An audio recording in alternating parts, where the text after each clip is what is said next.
Hey there, TFAX viewers. Welcome back to our channel, where we bring you the latest and greatest in entertainment news. Today, we have 3 unique stories that are sure to catch your attention. First up, we have some exciting updates from the world of trivia. Ken Jennings, the beloved host of Jeopardy, has been busy beyond the game show stage. From surprising side gigs to community involvement, find out what this trivia master is up to when the cameras are off. Next, we're spotlighting Jeopardy! Contestant Andrew Hayes, who recently competed for his 5th consecutive win in a nail-biting showdown. Will he join the elite ranks of 5-day champions? Stick around as we break down the intense moments from that episode. Finally, we're hitting the court with some NBA buzz. Jonathan Kuminga's future with the Golden State Warriors is in jeopardy as trade rumors swirl around a potential swap for Zach LaVine. What does this mean for the Warriors' strategy moving forward? Let's discuss the implications of this potential trade. Stay tuned, and don't forget to like, subscribe, and hit that notification bell to stay updated on all things TFAX. Let's get started. All right, let's dive into our first story about Ken Jennings, the iconic host of Jeopardy! While many of us know him as the trivia genius who has captivated audiences on television, it turns out Ken has a lot more going on outside of the game show. Recently, fans have uncovered various side gigs that he has been involved in, showcasing his diverse interests and talents. One of the most intriguing projects is a video series called The Transit Effect. In this 7-part series, Ken discusses how public transit influences infrastructure, economies, culture, and opportunities in our communities. It's fascinating content that looks at an essential part of societal development, and fans are loving this peek into his life outside of hosting.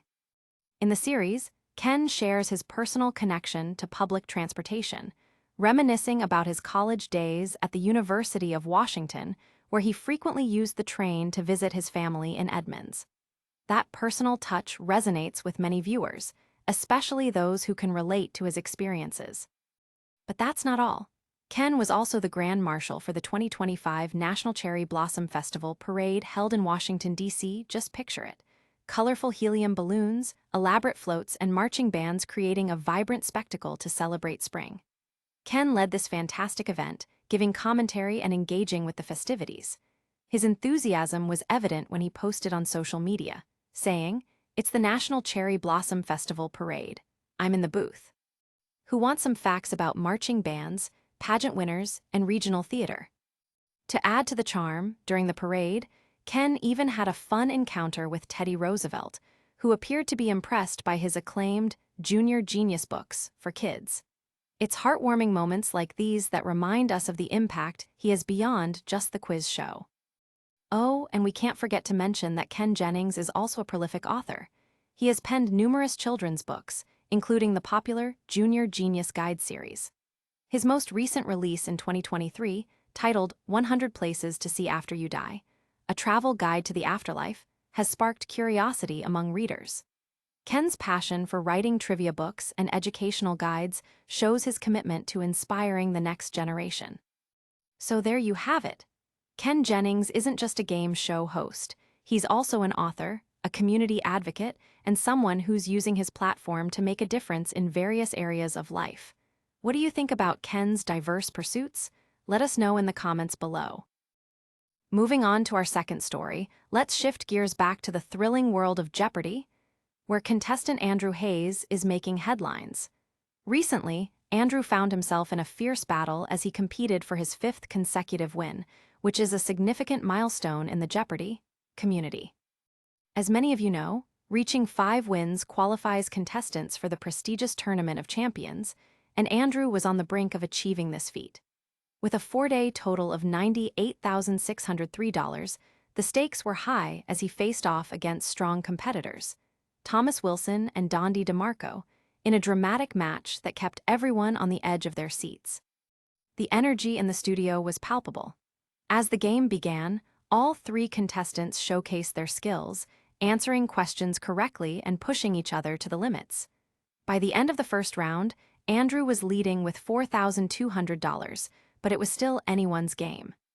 When the game returned from commercial break, the pressure mounted as Andrew found himself facing a daily double question. Unfortunately, it didn't go in his favor, costing him $1,000 after he mistakenly answered, "What are ballet shoes?" to a question about a library card. That slip-up meant he ended the round in second place, trailing behind Dondi with $4,400, while Thomas remained in third. As we moved into Double Jeopardy, the competition intensified even further. Skilled players like Dondi and Thomas answered questions correctly, and by the end of the round, Andrew had to rally his focus to stay in contention. The final category for the all-important Final Jeopardy round was city nicknames. The tension escalated as the contestants prepared to make their guesses. Thomas answered incorrectly, wagering a significant amount of his total, while Dondi didn't answer at all, leaving the door open for Andrew. This was his moment.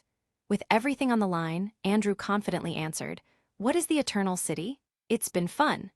His correct response turned the tide in his favor, adding $7,601 to his score and bringing his final total to $19,201.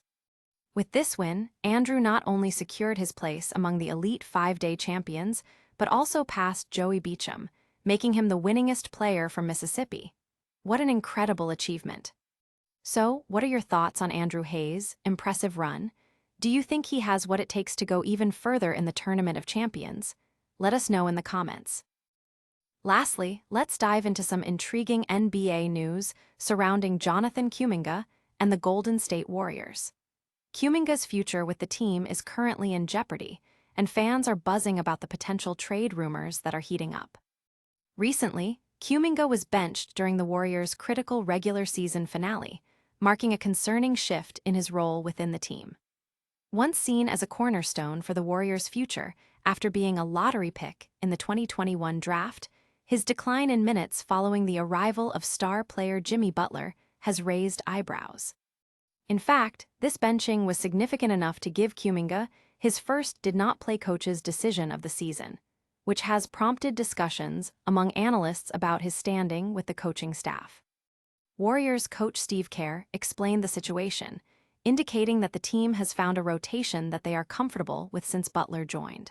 However, the underlying sentiment among analysts suggests a deeper rift between Kuminga and the coaching staff, with some commentators noting that Kerr doesn't appear keen to integrate Kuminga into high-leverage moments anymore.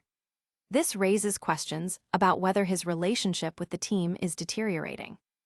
Kuminga is also a pending restricted free agent and is reportedly seeking a contract north of $30 million annually. Given his current situation, including recent benchings, there are concerns that this figure might be too high for a team that isn't featuring him in critical situations.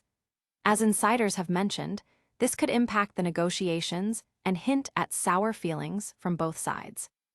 With the Warriors eyeing improvements to strengthen their championship contention, they might be looking at potential trades to enhance their roster.